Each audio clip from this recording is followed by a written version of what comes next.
Olha aí.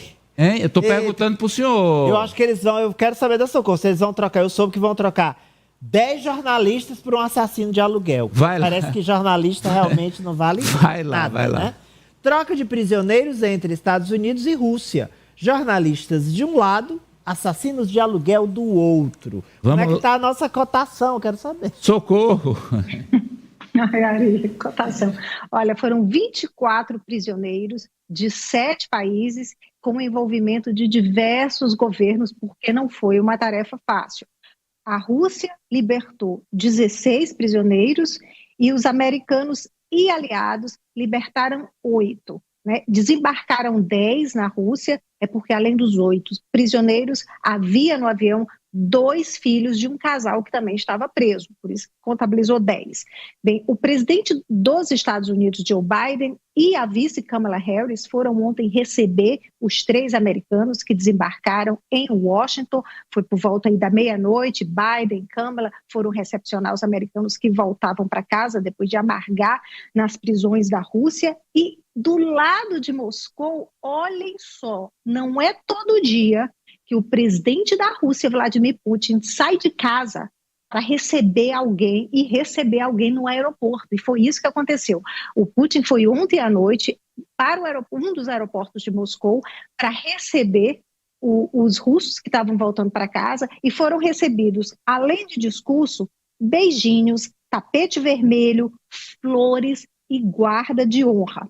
Não foi uma troca fácil, como eu já falei, porque para o Ocidente conseguir de volta os cidadãos e também residentes, teve que libertar, entre outras coisas, assassino. Quem são? Primeiro, vou só separar alguns americanos e também de países aliados, tem aí alemães que estavam também presos, que foram libertados ontem. O primeiro a gente fala aí, começando pelos jornalistas, né, Ari? O jornalista do Wall Street Journal, Ivan Gershkovich, que estava trabalhando na Rússia no ano passado, ele foi preso e condenado a 16 anos de prisão por espionagem. A jornalista russa-americana Alsu Kurmacheva, condenada a 6 anos e meio de prisão, simplesmente por ser contra a guerra da Ucrânia. Ela publicou um livro em que os russos se manifestavam contra a guerra na Ucrânia. Pegou 6 anos e meio de prisão. O ex-fuzileiro americano Paul Whelan, que foi condenado por espionagem, condenado a mais de 20 anos de prisão. Tem o Kara-Murza, que é muito conhecido, principalmente aqui na Europa, ele é o russo e tem também cidadania britânica. Ele é um ex-jornalista, é um dos maiores críticos do governo de Vladimir Putin e pegou aí 25 anos de prisão. Várias pessoas ligadas ao Alexei Navalny, que morreu em uma prisão na Rússia no começo do ano, ou que trabalhavam com Navalny, também foram libertadas. E tem casos, por exemplo, da Sasha Kostilenko, que ela também tem cidadania alemã. Ela foi condenada a 7 anos de prisão, a Sasha. Eu não sei se a gente tem a foto da Sasha, mas muita gente vai lembrar o caso dela. Ela foi presa em 2023 porque ela fez um protesto bem inusitado. Ela ia aos supermercados da Rússia e trocava, no lugar do preço dos alimentos, dos produtos nas prateleiras, ela trocou aquela etiqueta de preços por mensagens contra a guerra da Ucrânia. Por causa disso, ela pegou 7 anos de prisão. E tem também um outro alemão, Patrick Schöbel, que ele desembarcou na Rússia com aquelas balinhas de goma que contém cannabis, que é comum por aqui, mas lá ele foi enquadrado como traficante de drogas. Agora, da Rússia, quem que a Rússia recebeu aí? A Rússia recebeu o grande nome que Vladimir Putin queria, é Vadim Krasikov, que cumpria prisão perpétua na Alemanha pelo assassinato de um comandante da Chechênia. O comandante vivia em exílio na Alemanha e o Vadim assassinou esse comandante em pleno parque de Berlim em 2019. A Alemanha considera um assassino de aluguel que trabalhava em uma unidade altamente secreta do Serviço Federal de Segurança da Rússia, o FSB, que antes era KGB.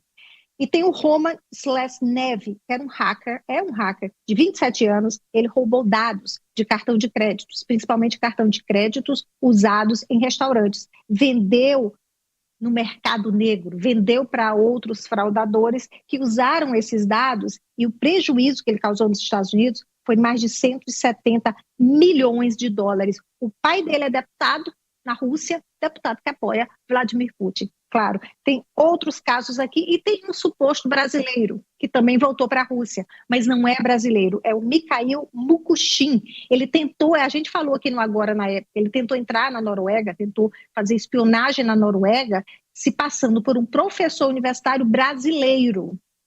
Passaporte falso, foi preso, mas já voltou para a Rússia, recebido com tapete vermelho. Amadeu. 20 segundos, Ari, sobre os jornalistas e de um lado com pistoleiro do outro.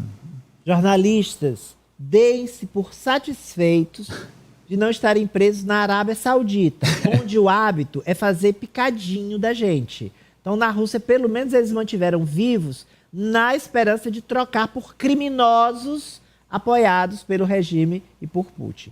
Professor Vila, vendo essa reportagem aí da Socorro, a narração dela, as informações sempre com precisão, me lembrei da Guerra Fria, daqueles filmes, professor, não é verdade? Exatamente. É transmissão de pensamento. Exatamente. Eu estava me lembrando daquelas trocas na época da Guerra Fria, né? Entre a União Soviética, a Rússia virou a sucessora um pouco emagrecida territorialmente em relação à União Soviética, né? Mas é a sucessora, e os Estados Unidos, aqueles espiões, aquelas mortes que na Bulgária era especialista dos guarda-chuvas, né? Ia lá com o guarda-chuva e matava o opositor com a ponta do guarda-chuva, e aquelas coisas que os filmes imortalizaram em certa época. E essas trocas de prisioneiros, veja, realmente voltamos à época da Guerra Fria, agora foi um meio de garantir a vida dos jornalistas. Claro que não foi nada agradável, certamente, ao governo da Alemanha, né, alguém condenado à prisão perpétua, você ser obrigado a libertá-lo, mas era um meio de poder trazer os jornalistas de volta aos seus países, né? Vamos lá, Socorro, olha aí, Ari, atenção para a inovação de Socorro Sampaio, a nova